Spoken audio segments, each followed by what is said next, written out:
बलरामपुर के एक गांव में एक मेहनती और गरीब किसान अपनी पत्नी सावित्री के साथ रहा करता था। उस किसान का मुख्य जीवन यापन प्याज की खेती के द्वारा हुआ करता था। उस किसान की पत्नी हर कदम पर उस किसान की साथ दिया करती थी और दोनों पति पत्नी खुशी खुशी से अपने घर में रहा करते थे। किसान हर साल अपने मेहनत से खेतों में प्याज उगाया करता था और इस बार भी किसान ने अपने खेतों में प्याज अच्छी तरीके से उगाया था और उस प्याज को उसने अपने घर में जमा कर लिया। उसने सोचा कि जब बाजार में प्याज का भाव ज़्यादा होगा तभी मैं इस प्याज को बेचूंगा। दूसरी ओर उसी गांव में एक लालची सेठ रहा करता था जो हमेशा किसी न किसी तरीके से पैसे कमाने का सोचा करता था।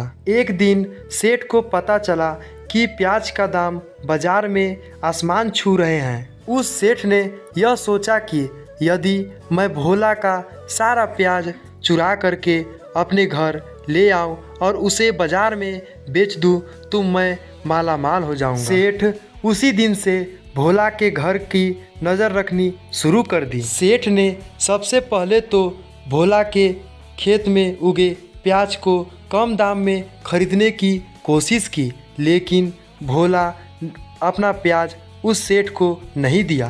भोला कहता है कि सेठ जी, मुझे अभी पैसों की ज़रूरत नहीं है, मैं अपनी प्याज नहीं आपको दूंगा। सेठ को भोला का बात चुभ गई और उसने सोचा कि मैं खरीद नहीं सकता पर चोरी तो कर सकता हूँ। एक रात जब सभी गांव वाले सो गए थे तब सेठ कुछ आदमियों को ले करके और भोला के घर चोरी करने के लिए गया। तभी भोला उस सेठ के साथ उसके आदमियों को भी पकड़ लेता है।